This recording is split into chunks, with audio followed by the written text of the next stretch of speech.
کہ آپ نے دانیہ شاہ کو کیا دکھا کے شادی کی یا کیا دکھایا، کوڈنگ ورڈ دیے ہیں۔ تو حکیم صاحب کا جواب جی یہ تھا کہ وہ میں آپ کو نہیں دکھا سکتا یہاں پہ۔ پھر دانیہ شاہ نے کیا وہی چیز آپ کی دیکھی اور پھر آپ سے شادی کی؟ کسی بھی نیچرل پرسن کی ڈگنیٹی کو کراس نہیں کر سکتے، کسی بھی نیچرل پرسن کے خلاف کوئی بات نہیں کر سکتے۔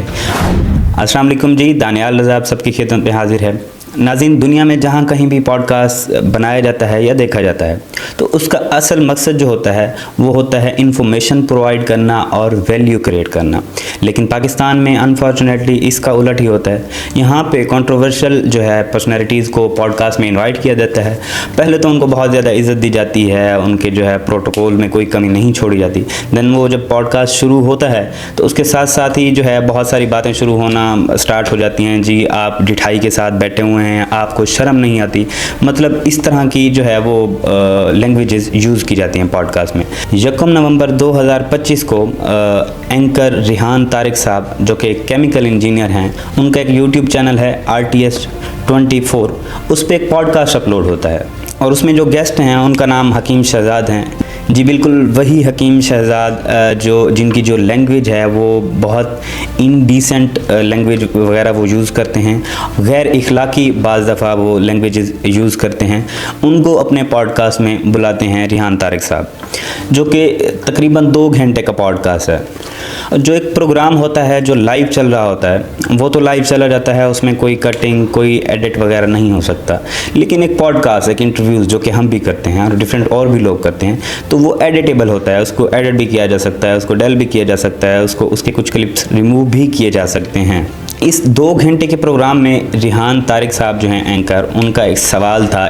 ایک ہاتھ میں جو ہے وہ حکیم صاحب کا ID کارڈ رکھتے ہیں اور دوسرے ہاتھ میں ان کا طب کا سرٹیفکیٹ رکھتے ہیں۔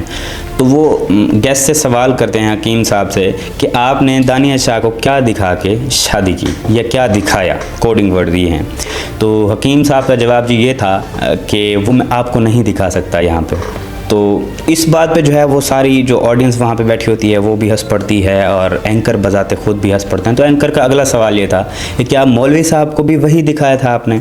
لیکن یہاں پہ حکیم صاحب، یہ کوڈنگ ورڈز میں آپ کو بتا رہا ہوں، حکیم صاحب کہتے ہیں جی میں نے دانیہ سے محبت کی شادی کی ہے۔ تو اینکر صاحب کہتے ہیں جی اگلا سوال ہے اینکر کا، کاؤنٹر کوشچنز ہو رہے ہیں کہ پھر دانیہ شاہ نے کیا وہی چیز آپ کی دیکھی اور پھر آپ سے شادی کی؟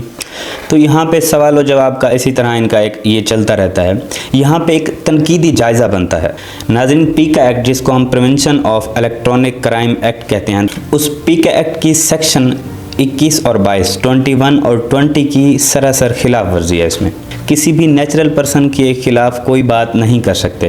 اس میں ہوتا یہ ہے کہ بات کرنے والا اور اس کو ابیٹ کرنے والا یعنی اس کو اکسانے والا دونوں ہی اس میں قصوروار ٹھہرائے جاتے ہیں، دونوں کے اوپر ہی قانونی کارروائی کی جاتی ہے۔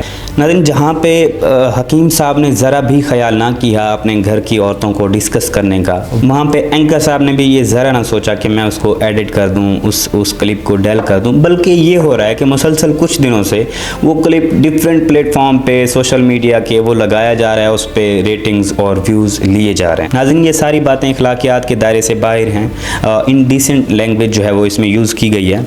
میں سمجھتا ہوں کرائم ایجنسی کو اب سامنے آنا چاہیے اور جتنے بھی لوگ سوشل میڈیا کے اوپر اس طرح کی لینگویجز یوز کرتے ہیں، اس طرح کے پوڈ کاسٹ، اس طرح کے انٹرویوز کرتے ہیں، یوٹیوب کے اوپر اس طرح کے تھمبنیل جو ہے لگاتے ہیں جس سے ولگیرٹی کریٹ ہوتی ہے، جس سے معاشرے میں بگاڑ پیدا ہوتا ہے، اس کے خلاف جو ہے ان کو ایکٹیو ہونا چاہیے اور ان سب کو جو ہے ان کے خلاف قانونی کارروائی کرنی چاہیے تاکہ اس معاشرے کو بہتر بنایا جا سکے۔ اس معاشرے کو جس میں ہم رہتے ہیں، جس میں آپ رہتے ہیں، جنریشن زی جس میں رہتی ہے، ان کو ان ساری چیزوں سے بچایا جائے اور اس طرح کے کانٹینٹ کے خلاف ایکشن لے گی۔ تھینک یو سو مچ، جزاک اللہ۔ ملتے ہیں انشاءاللہ نیکسٹ ویڈیو میں۔